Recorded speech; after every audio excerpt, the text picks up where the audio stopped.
సరే ఇప్పుడు నా పేరు చాంద్ పాషా సార్. మాది సూర్యాపేట డిస్టిక్ హుజునగర్ మండలం లింగగిరి గ్రామం సార్. నేను వచ్చేసి ఆర్ఎంపీ డాక్టర్ చేస్తుంటా సార్.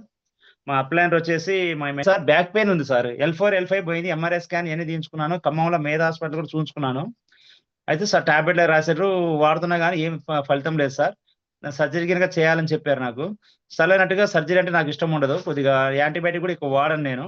మెడిసిన్ తగ్గించుకోవడం మంచిదని ఇందులో సైడ్ ఎఫెక్ట్ కూడా వాడను, ఎక్కువ తక్కువ వాడను. అయితే నేను చిరోపతి అని కూడా దానికి అడుగుపోయాను సార్. నేను చిరోపతి కూడా చూపించాను, అంత రిజల్ట్ అనిపించలేదు. నాకు ఎట్లా వేరే పని మీద పోతే సైదులు నాకు ఫ్రెండ్ అవుతాడు, వేరే మేము నెట్వర్క్ మార్కెటింగ్ చేస్తుంటాం సార్. బైక్ మీద బాగా తిరుగుతుంటాం. ఈ బ్యాక్ పెయిన్ వల్ల తిరగలేకపోయేది, మంచం మించి కూడా లేవలేకపోయేది. నేను ఎక్కువసేపు నిలబడ్డా కానీ ఎక్కువసేపు నిలబడి ఉండలేకపోయేది సార్. మళ్ళీ ఎప్పుడో 10 నిమిషాలు నిలబడి ఉంటే ఎప్పుడో పడుకోవాల్సి వచ్చేది సార్. అటు నొప్పి లేసి విపరీతంగా ఉండేది, తట్టుకోలేకపోయేది, జర్నీ కూడా చేయలేకపోయేది.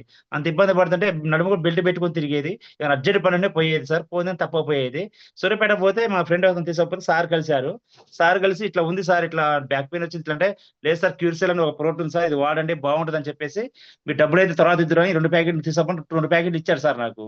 నేను ఆ 2 ప్యాకెట్లు తీసుకొచ్చి ఒక ప్యాకెట్ వాడే సార్. ఒక ప్యాకెట్ వాడితే రిజల్ట్ రాలేదని నేను పక్కా పడేసా. సార్ నాకేం రిజల్ట్ రాలేదు సార్, ఏం అనిపించలేదు సార్ అంటే, లేదు సార్ సైదుల్ సార్ చెప్పారు నాకు, లేదు సార్ దాని రిజల్ట్ అనేది బాడీ తత్వం బట్టి, శరీరాన్ని బట్టి ఉంటుంది సార్. మీరు ఆ ప్యాకెట్ కూడా వాడండి, వాడాక చెప్పండి సార్ ఇబ్బంది ఏముందంటే, సరే మళ్ళీ ఆ 2వ ప్యాకెట్ వాడే సార్. 2వ ప్యాకెట్ వాడి పూర్తిగా అయిపోయిన తర్వాత నాకు రిజల్ట్ మంచిగా వచ్చింది సార్. నా బ్యాక్ పెయిన్ అనేది పూర్తిగా తగ్గిపోయింది. ఇప్పుడు నేను అన్ని పనులు చేసుకుంటున్నా, లేస్తున్నా, తిరుగుతున్నా, బైక్ కూడా జర్నీ చేస్తున్నా సార్. మొన్న